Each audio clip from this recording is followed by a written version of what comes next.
Kevin Stefanski has just received the worst NFL coaching grade by the committee. Guys, this one is hella funny. There's a standard for that position regardless of who is in their practice, games, how the organization operates, what they believe in. The standard is very high. The Cleveland Browns are one play away from talking about one of these two kids starting. And the scary thing is that instead of preparing them and getting them ready to play, instead of developing them into capable backups behind a 41-year-old quarterback, the organization has been dragging its feet at every turn. The Cleveland Browns quarterback situation has taken yet another interesting turn. Just 3 weeks ago, head coach Kevin Stefanski addressed the media and made a bold statement, declaring that Joe Flacco would start due to his experience and leadership attributes. In doing so, he indirectly cast doubt on Shedeur Sanders' readiness to lead the team. Many predicted that this decision would backfire, and fast forward to today, after the first 2 games, those predictions seem to be coming true. Now Stefanski finds himself at a crossroads, asking Sanders to step up and take the reins. What happened in those games, and what does this mean for the future of the Browns' quarterback position? From the start, it was clear that Joe Flacco wasn't going to last the season. Even insiders like TJ, who has played for the Browns, warned that starting Flacco could spell disaster for the team and possibly end Stefanski's tenure as head coach. Kevin Stefanski, sensing that his job may be on the line, had every reason to get this decision right, and as many feared, he didn't. Flacco began both games, but his interceptions played a crucial role in turning the tide against the Browns, leading to disappointing losses in both matchups. The Cleveland Browns were on the verge of securing a win on opening day, but Joe Flacco's 2 crucial interceptions derailed their chances. At the most critical moments, his errors proved to be game-changing, leaving the team with a loss that could linger for weeks. It was a tough defeat, especially considering how hard the Browns had fought to stay in contention throughout the game. Despite the rough start, Stefanski gave Flacco another shot at redemption, hoping he could lead a comeback. However, things only got worse as the Ravens tore through the Browns' offense.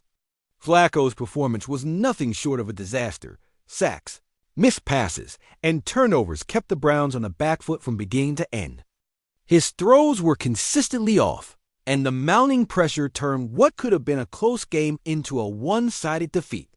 Joe Flacco wasn't just struggling, he was outright disastrous.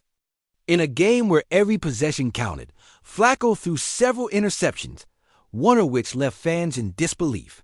He literally threw the ball straight into the hands of the defense, a blunder so obvious that it was impossible to overlook.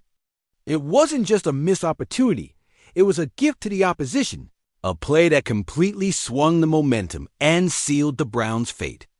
With a mere 50% completion rate, Flacco had no answers. He had several chances to turn things around, but instead he kept giving the ball away, crushing any hope of a comeback. This wasn't just a bad performance. It was an embarrassing disaster. After the game, Kevin Stefanski spoke to the media, clearly frustrated by the outcome. The sting of the loss was evident as he reflected on how things might have played out differently. He pointed to small, overlooked details that could have changed the course of the game, especially the tipped balls that led to critical turnovers. Stefanski acknowledged that those mistakes were avoidable, and that if the team had been more focused and disciplined in those moments, the game could have been much tighter or even in the Browns' favor.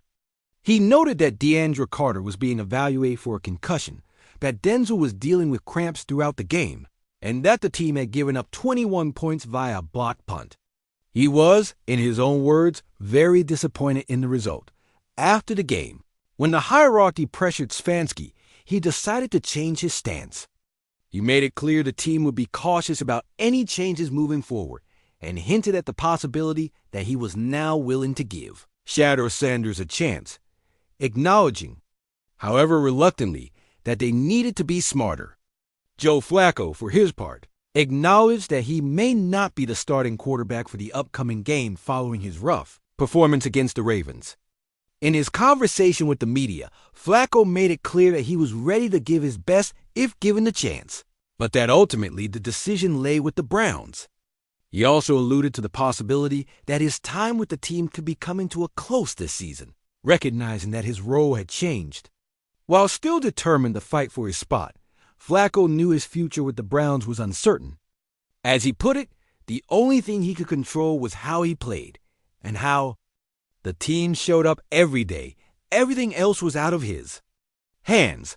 Stefanski's decision to stick with Flacco over Shedeur Sanders had come under heavy criticism as the offense continued to fall apart. Many were questioning his stubbornness for not giving Sanders a shot sooner, with some arguing that the delay risked damaging the team's overall confidence. Browns insider Ken Carman pointed out that the offense lacked the necessary tools for success, and that while giving younger quarterbacks like Shedeur or Dillon Gabriel a chance could bring much-needed energy and showcase their potential, they would still face significant challenges within the limitations of the current offensive structure. The offensive performance by nearly every measure had been terrible, and the defense was carrying a weight it was never designed to bear alone. Whether inserting Dillon Gabriel or Shedeur Sanders would provide a different pace, a different flavor, a different energy was a fair question. But whether the underlying structural problems could actually be fixed remained deeply uncertain. Reports surfaced suggesting that the jobs of both Stefanski and offensive coordinator Barry were on the line if they couldn't turn things around. Anthony Lima further fueled the speculation, hinting that although it might seem early in the season, the signs of trouble were already apparent. If the Browns didn't improve soon, Cleveland could be bracing for a major shakeup, with Stefanski and Barry potentially being shown the door before the season concluded. In an attempt to salvage the situation, Stefanski was once again turning to Shedeur Sanders to take the lead. While it was clear that his earlier treatment of Sanders, including his harsh public comments, wasn't ideal, many had seen this moment coming. It was only a matter of time before Stefanski would have to rely on Sanders to start. Sanders himself, however, was staying calm and collected throughout all of it, regardless of whether he was on the field or not. He was taking it in stride, focused on whatever role the team asked of him. As he explained, he simply didn't think about any of it. Words and comments at that point couldn't do anything to him. He knew that what was placed within him was far greater than anyone else's opinion, and he wasn't going to let outside noise shake that foundation. In the end, Stefanski's journey with Shedeur Sanders had been a complicated one, marked by a series of decisions that shifted drastically over time. Initially, his reluctance to give Sanders a chance was clear. He chose Joe Flacco as the starter, despite widespread concerns that it might backfire, anchoring his reasoning to Flacco's experience. But as the season unfolded, it became evident that the veteran's struggles were costing the team crucial games.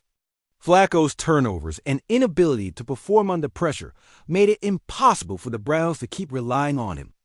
With the offense reaching a breaking point and the pressure from above mounting, Stefanski found himself with little choice but to reconsider. What was once an uncertain situation, with Stefanski openly questioning Sanders' readiness, had now turned into a pivotal moment for the rookie quarterback. Stefanski was now turning to Sanders not out of choice, but out of necessity. It was a decision he never wanted to make, but the failure of his earlier choices had left him with almost no room to maneuver. Sanders, for his part, was handling the situation with calm and professionalism, embracing whatever role the team asked of him without the drama or frustration that could easily accompany being thrust into the spotlight under such circumstances. While Stefanski's change of heart may have come too late for some, it marked a crucial turning point for both the team and the young quarterback. The pressure was now on Sanders to prove he had what it took to lead the Browns forward. The question that lingers over all of it is worth asking plainly. Was Stefanski's change of heart about Shedeur Sanders a smart move? Or should he have trusted him from the very start? Is it too late for the Browns to turn things around, or can Sanders still lead them to the success they were promised? How much blame does Stefanski truly deserve for the team's struggles? And what does Flacco's performance ultimately say about the direction of this franchise? The answers are still unfolding, but the story of this quarterback situation is far from over.